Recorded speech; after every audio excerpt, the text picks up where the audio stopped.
Peace and Elevation family, it's your boy Entrepreneur, the living survival manual, here to teach you different ways to see your greatness by investing in yourself. Let's get into the vibes.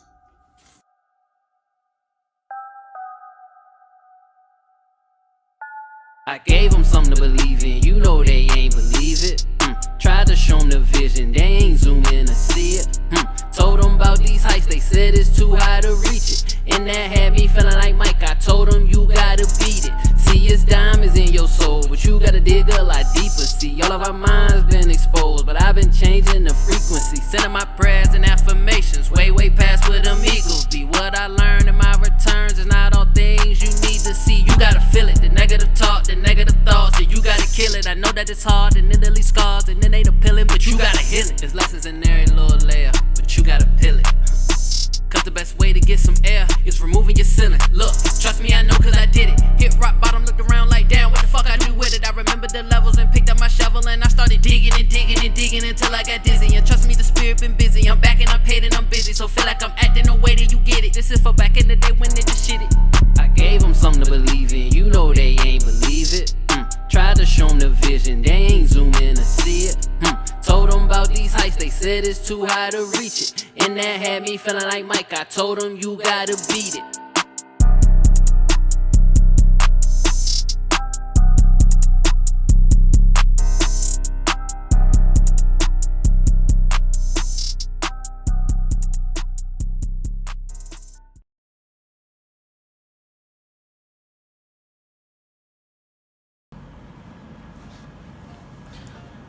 Hello people, it's me once again, Godfred Andoh on Voice of Africa, and on today's episode we'll be talking about something nice, something interesting. I think a lot of talks haven't been done about this particular topic, and just to cool down a bit from last week, hot topic about politics and all that, I think I got my feelings involved and I was really going off, but then yes, it's a sensitive topic to me. And today's episode, we are talking about something that I'm actually in that field.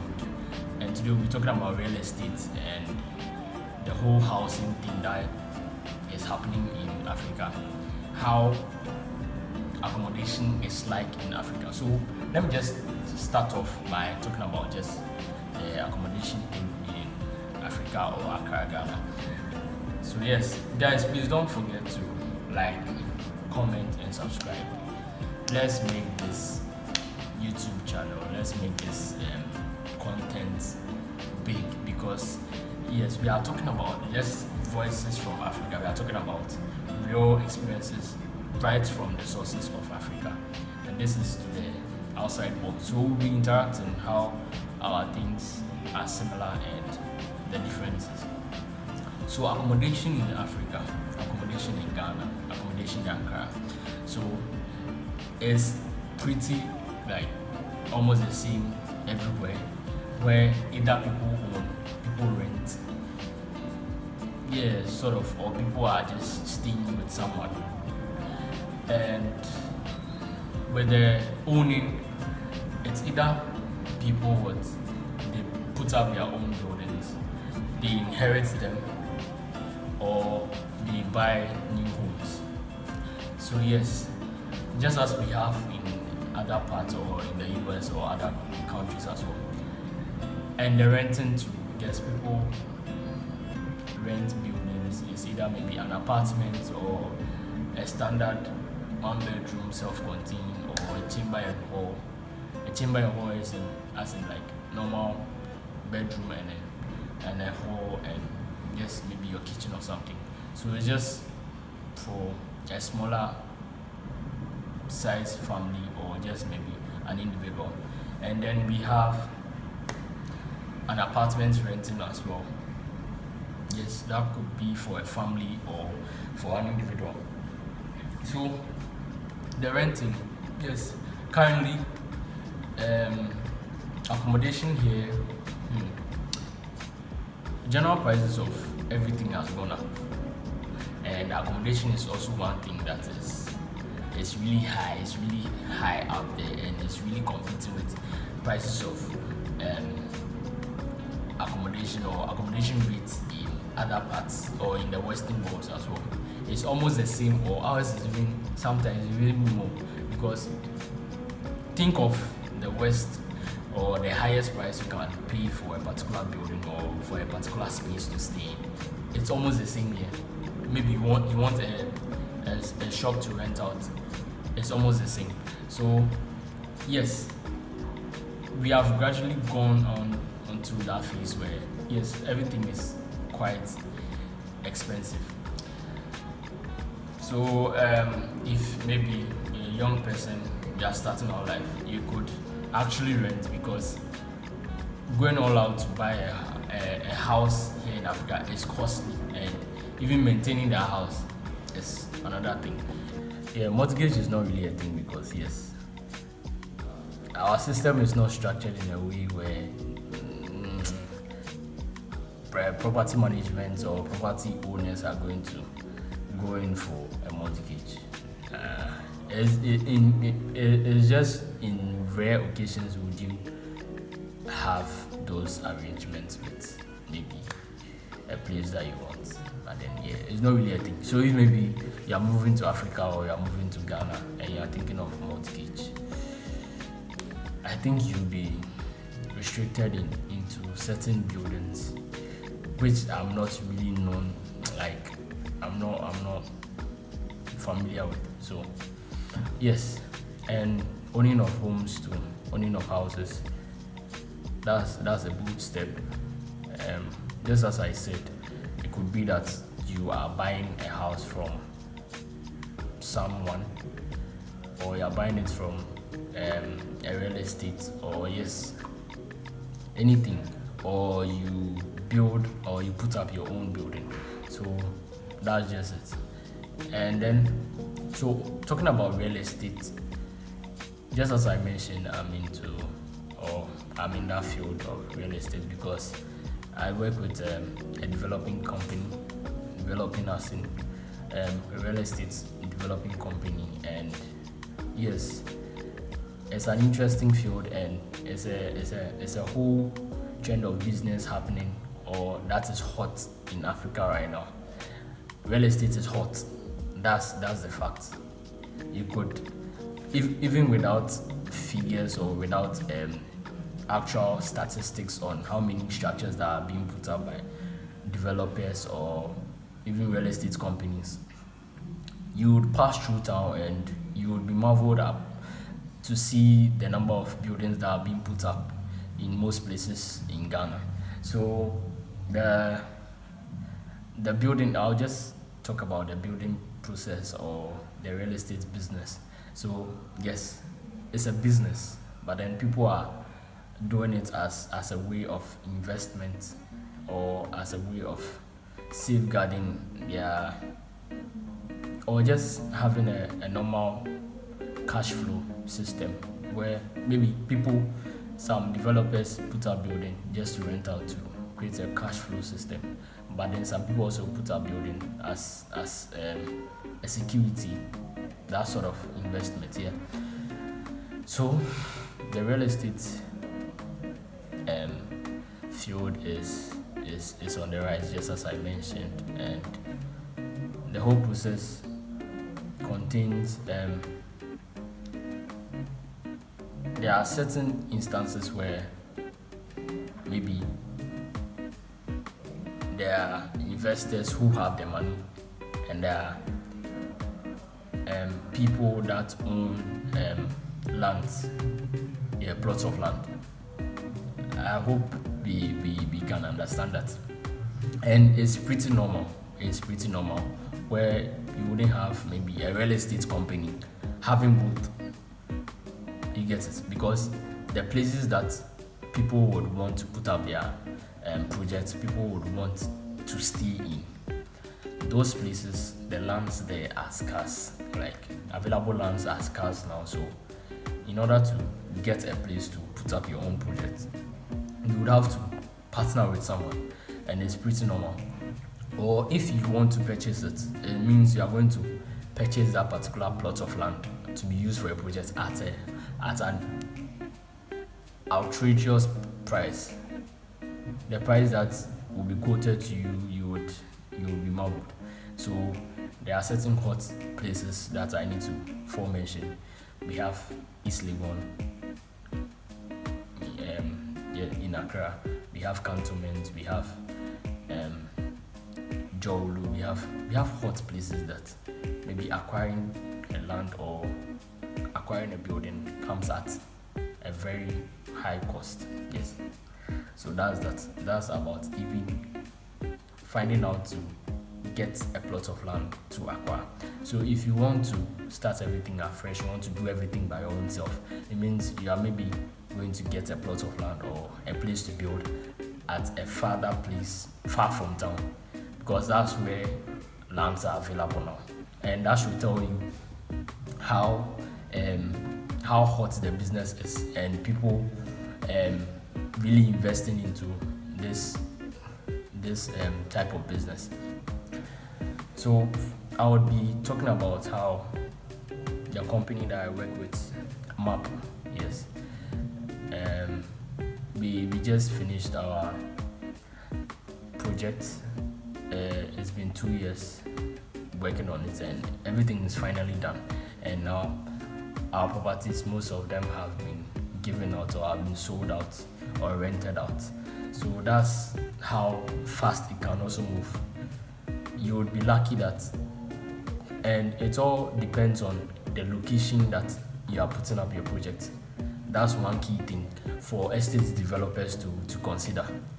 If you are thinking of having a profitable real estate business or having a profitable just putting up houses business, then you should be concerned about where you are putting up the building before you even come and talk of price. Because if you have a good place at any price, you would still get people to move into your property, to come and take your property, and that's for sure. So ours is very close to town. It's like, yes, we are in town, we are in the very residential part of Accra.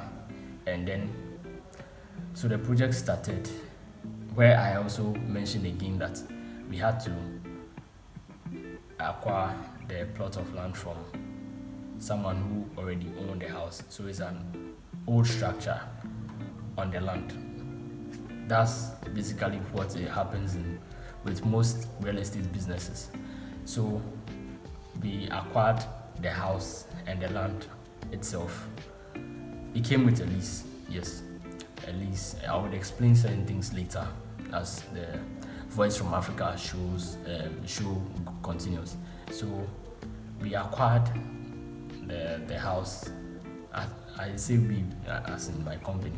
I don't have the money to. Yeah. So we acquired the house, and then it's an old house. So with our plan being ready, we have to break the whole house down. We have to demolish the whole house to ground zero, demolish everything, clear out the land. So we have a bare land, and now with our plan, artistic plan that we have, or architectural plan that we have, we had to draw our layout. So that's basically the startup to how everything started. And just some little difference with what we have in the US. Most of our buildings that we have in Ghana or Accra, I think I would see 98% or 97% are mortar and brick. I don't know, yes, I know in other parts of the world there are other materials that are being used, other building materials that are being used. But in Africa or in Ghana, we just have the mortar and brick in just construction and building purposes. Yes. So those are the materials that are being used. So it all starts from the architect getting a whole plan of how the building should look like, and that also comes at a cost. So after the architectural plan has been drawn, this one comes with the decision and the request of the developers or the property owners or whoever wants to, or the investors involved. So it's your preferred plan or preferred outlook of how the building should be, you suggest it to the architect. Then the architectural plan is drawn to your taste. So yes, it is from there that everything is drawn on a paper of how everything should look like on ground. So the architect takes his time with the right measurements, shows how every work is supposed to be done on ground, how masonry work needs to be done, how the plumbing works, wiring, painting, everything. So it's from there that it is decided, because the architectural plan would show how the finished product would look like. And just as the video is playing, I would put in the pictures of how everything started, or how our architectural plan looked from the start, and how it looked after we finished the building. And you will tell that yes, the architectural plan actually showcased everything that we have now as a building itself. So yes, so from there, the architectural plan being drawn, it has to now come to the actual ground, what needs to be done for us to have the building. So the architecture has to come and meet with foremen, has to meet with the masonry, has to meet with everybody that is going to be involved with this particular project that is supposed to be done. And it all comes at a cost, even before any work is being done. All the planning that is done, right from acquiring your plot of land, or even the onset of the whole real estate plan, it comes at a cost. Yes, so the architect does this with everybody that's going to be involved with constructing or putting up this project. And this also comes with the surveyor to make accurate measurement of how everything is supposed to be done, the thickness of every concrete, the thickness of every pillar to hold up the building, because we wouldn't want to have a building that is weak, because oftentimes it happens that some buildings don't get enough material, they don't get enough strengthening in the developing stages. So as time moves on, with a little pressure, the building collapses, and there has been several incidents of that, and it's a tragedy, it's a disaster that has happened before and has claimed life. So it has been kind of mandatory that everything that needs to be done has to be done right, so that yes, we don't have any issues of maybe bad things happening after. So everything is broadly calculated. This is both for commercial building or for personal building. And right from there, then work can begin. Our layout or foundation is being started. Then bricklaying starts before we have our concrete and our pillars being fixed. And then when you get to the lintel level, we can flow. So normally we've not really been used to this kind of new set of plan of buildings that we have. The picture would also be shared where we have these box houses that looks like apartments. Yes, and with this hidden roof. So it's a new set of building that is being done, because we are used to the normal traditional roofing and the normal down houses, but then these story buildings and sort of our skyscrapers, because we have some apartments that take on the likelihoods of skyscrapers, very tall buildings. Yes, so that's where we've got into. Yes, that's what we've got into in Africa, and it's a great progress that we are experiencing here. So with all these, work is being done, and this real estate thing doesn't really it doesn't come easy at all.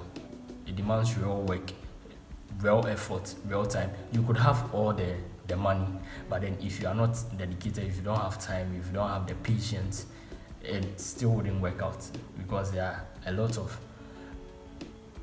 errors are going to be made. You are going to do this, going to do that. There are lots of things that come with it, with legal issues, with you see, there are lots of things. I'll be explaining into detail. But then